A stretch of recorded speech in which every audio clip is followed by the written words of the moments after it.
lore lovers. Welcome back to Lore Play, the show where we dig up history's most disturbing little secrets and then, make you live with them.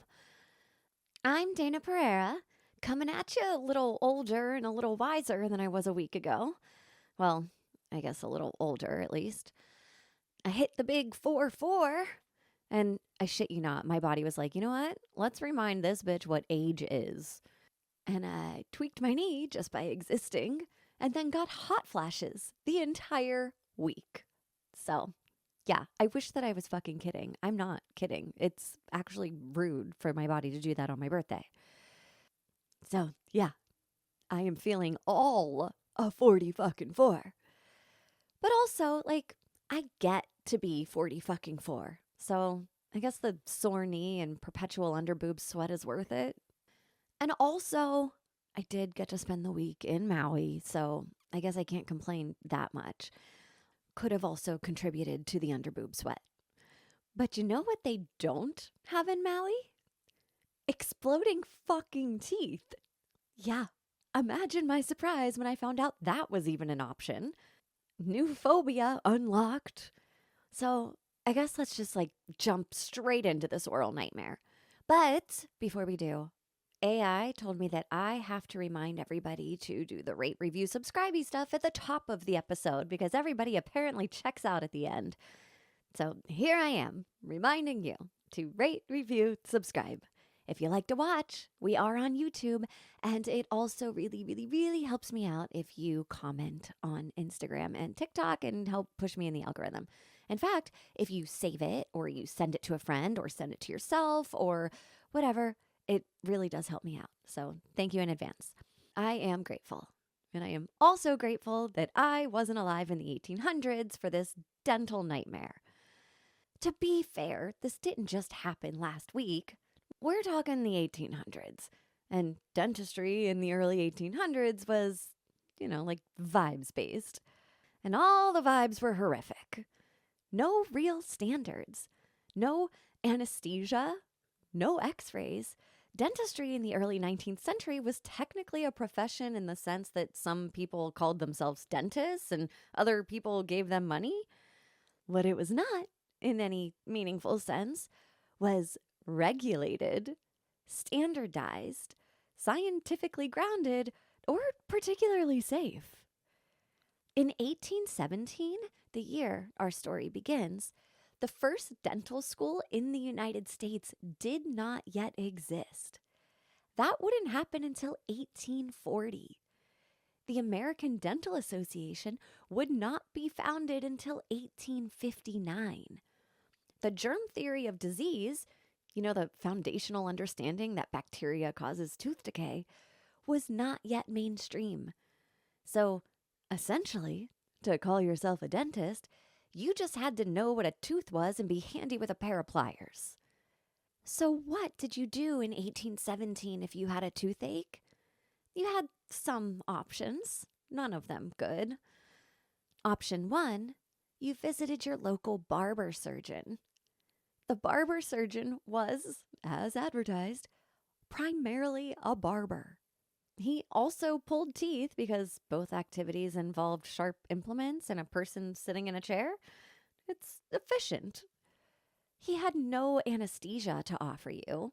He had forceps, or possibly something that was functioning as forceps in the absence of real forceps.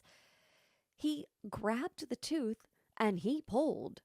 If it came out in one piece, that was a best case scenario. If it came out in pieces, that was also a scenario.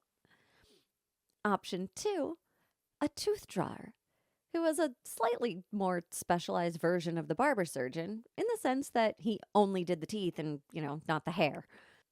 This was considered an upgrade, but the tooth pulling scenarios were exactly the same. Option 3, a dentist in the emerging modern sense.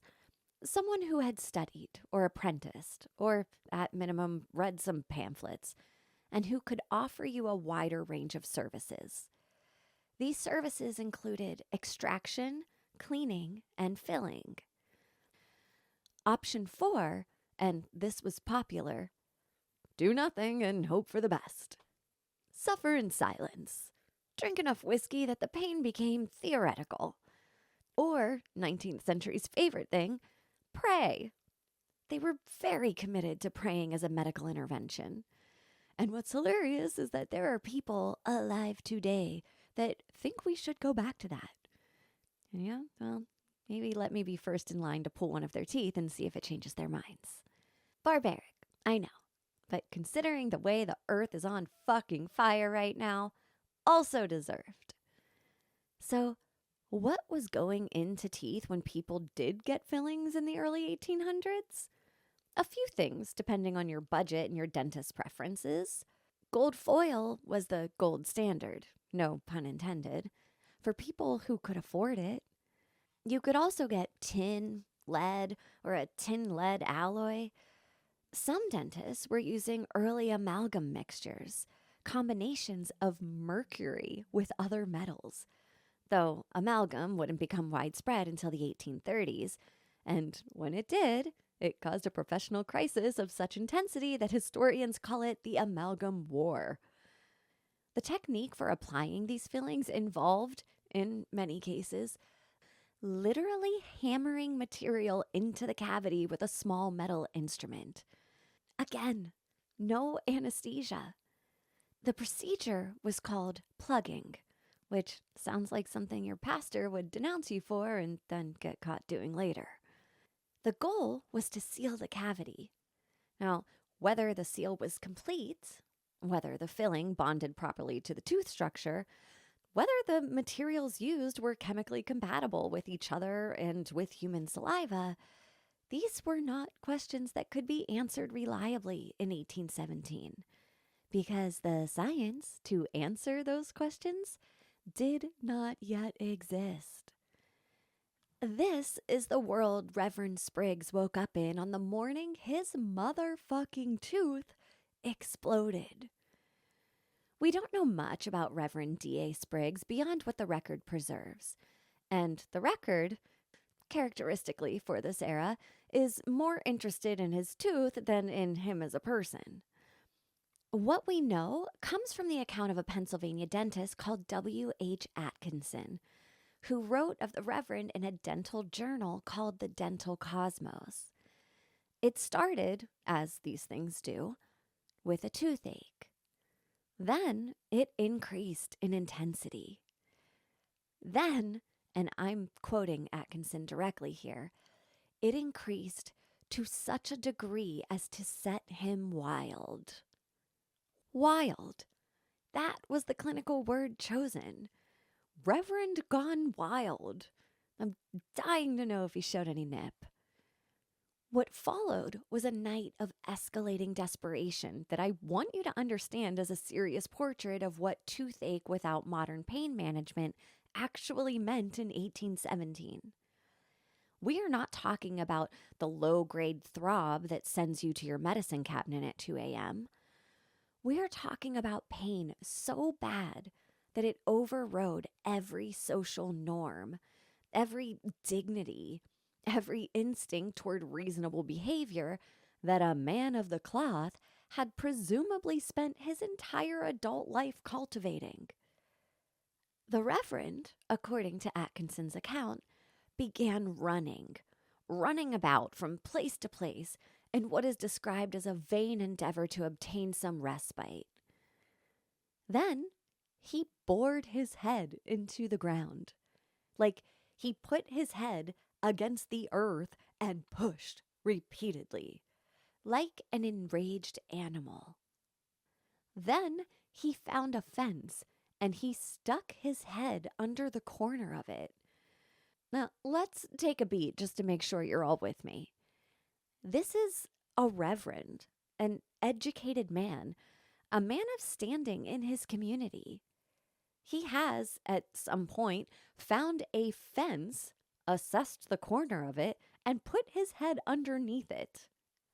The pain had reached a stage where spatial reasoning was offline, and the only remaining question was, will this help? The fence corner did not help. He then went to a spring and plunged his head to the bottom of the cold water. This is actually the most rational thing he did all night. Cold water on an inflamed tooth. I mean, I could see where you could get there. But it also did not help. This went on all night. By 9 o'clock the following morning, the Reverend was, in Atkinson's phrasing, walking the floor in wild delirium. He had been awake for, well, I mean, we don't know how long, but at least overnight, possibly longer given the months of agonizing toothache that preceded this night. He was delirious. He was pacing. He was a man so far past the point of functioning that delirium is the word a trained dentist reaches for to describe his condition. And then, at 9 in the morning, his tooth exploded. Atkinson wrote in the Dental Cosmos, and I quote, "All at once a sharp crack, like a pistol shot, bursting his tooth to fragments, gave him instant relief. At this moment he turned to his wife and said, 'My pain is all gone.' He went to bed and slept soundly all that day and most of the succeeding night, after which he was rational and well." That's it. That's the whole thing. After a night of running, ground boring, fence cornering, spring plunging, floor pacing delirium, after months of preceding toothache that the record implies had been building toward this, the tooth exploded like a pistol shot. And the first thing he did was turn to his wife and report, in what I can only imagine was the serenity of a man who had been through some shit, that his pain was gone, and good night. It's giving like Forrest Gump when he stopped running. "I'm pretty tired. I think I'll go home now." But in the Reverend's case, it was bed for 2 days. Atkinson published this account in the Dental Cosmos, the first major journal for American dentists. This is a real primary source. You can actually look up his account online. What Atkinson writes about the Reverend is what we have. The fence is in there, the spring is in there, the pistol shot is in there, the wife is in there, the detail of the tooth, right superior canine or first bicuspid, is in there. What is not in there? His full name, the name of his church, any follow-up on how he spent the rest of 1817, whether he ever told his story from the pulpit, or what his wife's face looked like when a delirious man covered in spring water turned to her at 9 in the morning after his tooth exploded inside his face hole. Those gaps, as always, are so annoying. I mean, girlfriend wants details. But what we have is enough. What we have is plenty. He is remembered entirely for one terrible morning. But, like, what happened to the Reverend's tooth? What caused it? In 1817, nobody could tell him. His dentist, if he even had one, would have had no framework for understanding the event. The best they could have offered him was a shrug and probably some whiskey. And hey, if my dentist is listening, would it kill you to let me chug some wine before you jump fist first into my mouth? Could save you from getting bit. Now, back to W.H. Atkinson, because he's the guy that first started to try and piece together what was going on here. And I guess combusting enamel was his kink. Atkinson had done what any good obsessive does when confronted with an unusual phenomenon. He had gone looking for more. And he fucking found them. Another case, a Mrs. Letitia D., 13 years after the Reverend, so roughly 1830. Also a prolonged toothache. Also let's call it a sudden resolution. Her tooth burst with an audible report which is just fancy talk for made a noise. And the toothache vanished. The record on Mrs. Letitia D is briefer than the Reverend's. No fence, no spring, no delirium, just the aching, and then the crack, and then nothing. And they say women are too emotional. Yet I didn't hear anything about Mrs. Letitia banging her head into the ground. Later, in 1855, a Mrs. Anna P.A., one of her canines split from front to back with what Atkinson describes as a sudden sharp report. Instant relief, as in the other cases. The tooth divided itself cleanly along one axis and then stopped hurting. Mrs. Anna P.A. is identified more specifically than the Reverend, full first name, at least partial surname, and yet we know even less about her night beforehand. The Reverend's ordeal got recorded in vivid detail. Mrs. Anna P.A. got a sentence. Typical 19th century, it only matters if you have a penis, especially in science. 3 cases spanning nearly 40 years of one dentist's practice. But Atkinson was clear that he didn't think these were isolated incidents. He was documenting what he'd personally encountered. The actual number of people whose teeth had exploded without anyone writing it down, without the patient having enough social standing for the story to reach a journal, is obviously unknown. Which, again, is wild.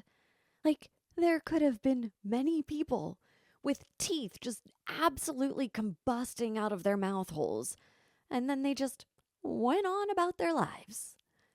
In 1874, a dentist named J. Phelps Hibbler published a book, Pathology and Therapeutics of Dentistry, with miscellaneous essays on dental subjects.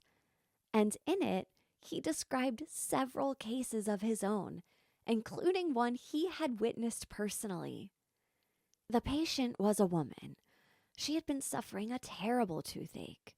She had been walking the floor for several hours, an echo of the Reverend across 57 years of dental suffering. And Hibbler writes that she was, in his words, laboring under slight aberrations of mind. I bet small talk in 1874 lasted fucking hours. Like, just say bitch was in pain. Period. Full stop. She sat down for a moment to rest, and then, with no other warning than the previous severe aching, the tooth exploded. He said the force of it well nigh knocked her over. Not a crack in relief, a possible concussion. A physical impact. The tooth split from front to back and was also very much shattered otherwise, which means it did not split cleanly. It came apart. But that wasn't it. The eustachian tubes that connect the middle ear to the back of the throat, they sit in close proximity to the lower jaw. The explosion of her tooth produced sufficient force to travel through her skull and disrupt her hearing. This bitch sat down to rest, and her tooth explosion inside her own head took out her own hearing. I would feel so betrayed by my own body. Like, what the fuck else are you planning? We don't know how long a considerable length of time was. We don't know whether the deafness was hours or days or longer. We don't even know her name. Hibbler describes her as a woman residing at the time in this place. In this place, meaning wherever Hibbler was practicing. And that is all we get. She walked the floor for hours. Her tooth knocked her ass sideways and sniped her hearing, and all she gets credit for is being a woman in a place near a man that could write it down. Now, here is where the story gets genuinely strange in a different direction. Because the British Dental Journal in 2015 published an archive piece reproduced from their own correspondence files, showing that exploding teeth were not purely a 19th century phenomenon. They were still happening, or at least being written about by practitioners in 1965. The first letter, dated 21 September 1965, was from a London dentist named Cyril Tomes. He wrote to the BDJ because something had happened with the extracted teeth of two of his young patients. A 7-year-old girl and her 5-year-old sister, and he genuinely didn't know what to make of it. The teeth had come out normally. Both looked intact and like normal, regular-ass teeth. Which, side note, have you seen teeth?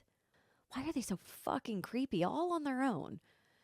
So the dentist examined them immediately and found no damage, no cracks, just regular creepy-ass teeth.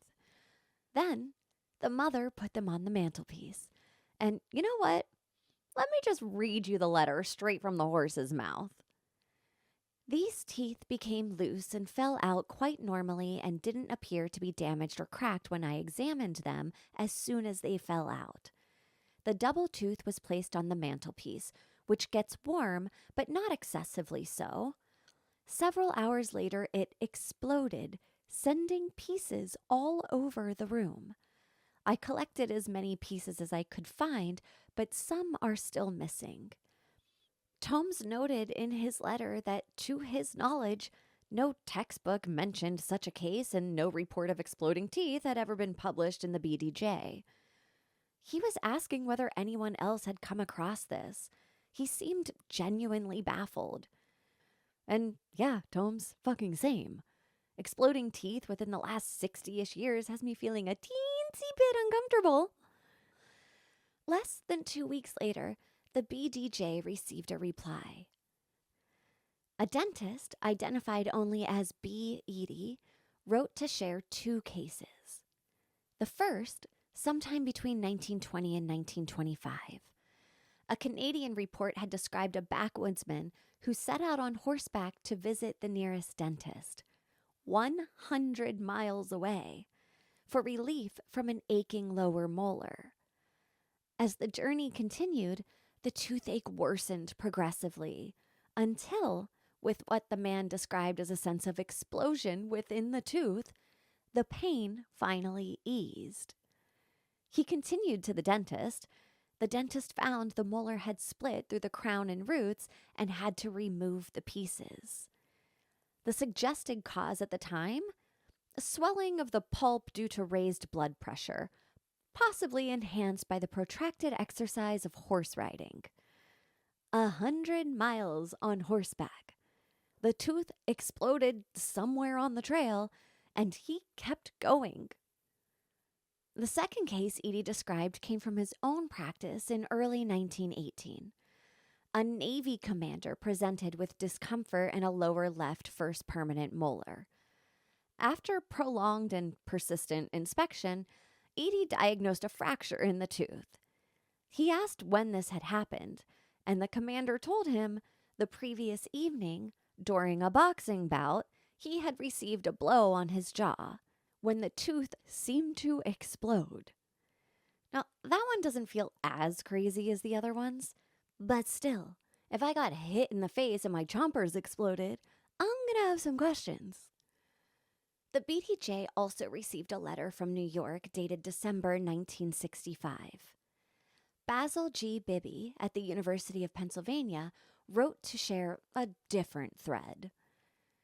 The late Percy Howe, a dentist, had told Bibby personally that during the developmental stages of a specific treatment, he had experienced a number of teeth explode in patients' mouths.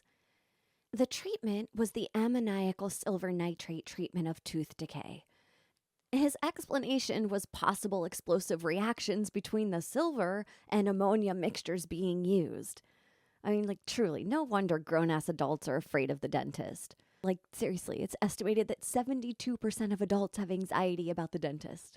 And I am one of them. Also, and maybe I'm projecting here, but do sexy dentists even exist? Or are they all like tiny little mouth goblins that get their rocks off by hurting and shaming you? I've never seen one. So if you know a sexy dentist, I can only assume you're a masochist. So now we've got multiple cases. Different people, different decades, same horrifying experience. So what did people think was happening? Let's walk through the theories from almost science to absolutely not. Theory 1 from Atkinson himself was free caloric. Now, that is essentially that heat builds up inside the tooth as kind of a invisible fluid, creating pressure until it explodes. Now, the problem with this is that caloric doesn't exist, and it never existed. It was already on its way out scientifically when Atkinson proposed it. So although it sounded plausible from the proposal, it was so wrong.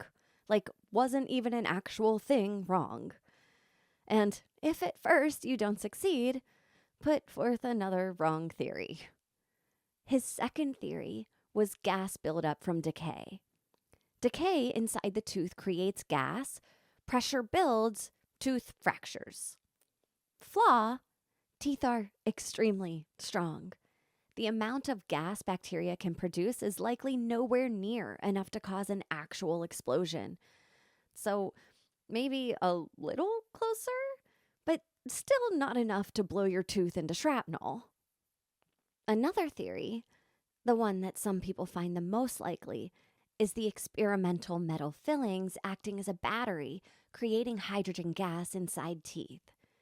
These fillings, made of mixed incompatible metals like lead and tin, created a galvanic circuit that resulted in pressure-inducing gases that could cause a tooth to fracture explosively.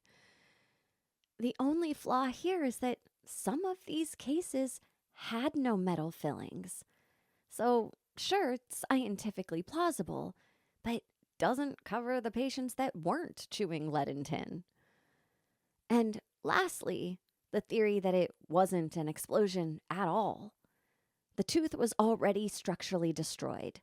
What people experienced wasn't an explosion. It was a catastrophic fracture happening instantly. And okay, but a woman was also knocked on her ass and couldn't hear for a significant enough time that it was noted by her mouth goblin. A dentist. So, although it's a grounded explanation, it still feels incomplete. The actual answer here is we don't fully know. And I'm not going to dress that up with fake certainty because the mystery is part of what makes this story so unsettling. What we do know is multiple people across decades experience severe prolonged tooth pain, followed by a sudden violent fracture, loud enough to sound like a gunshot and possibly knock you on your ass, and then immediate and total relief afterward. That pattern is consistent, repeated, documented. So here's where we land. The 1800s didn't have germ theory. They didn't have x-rays. They didn't have modern dentistry. What they did have was people walking around with severely decayed teeth, untreated infections, and no real understanding of what was happening inside their own skulls. And also, dentists that were super willing to put weird-ass metals inside your face hole with no understanding of how that might not be a great idea. So, cool. And sometimes, not often, but enough, those teeth didn't just break. They failed violently. Loud, sudden, final, and then relief. So the truth is this. It probably wasn't one single cause. It was a perfect storm of decay, pressure, structural weakness, and a whole lot of missing medical knowledge. And today, this almost never happens. I'm saying almost never because I'm leaving room for the unknown. I might need to set a Google alert or something for exploding teeth. But now we know more. We catch things earlier. We fix them before they turn into whatever this was. So the real takeaway, not your teeth might explode, although if you're a part of the adult population of roughly 35% of people that don't go to the dentist at all, you might want to make an appointment with your mouth goblin, just in case. And that's all for this week's episode. I actually have a dentist appointment next week. My dentist is not sexy. I really want to know if they exist or not, though. Like, is there a calendar or something? Anyways, as always, if you're a fan of the show, please help a bitch out with the commenting and the rating and the reviewing and the subscribing and all the things. Also, if you're watching this on YouTube, look at my sweater. It says Lore Play on it. My sister got it for me for my birthday. So thanks, Brittany. And until next time, if you have a sexy dentist, you're probably just 100% a masochist. That guy's not sexy. Be real here, okay? He's a mouth goblin.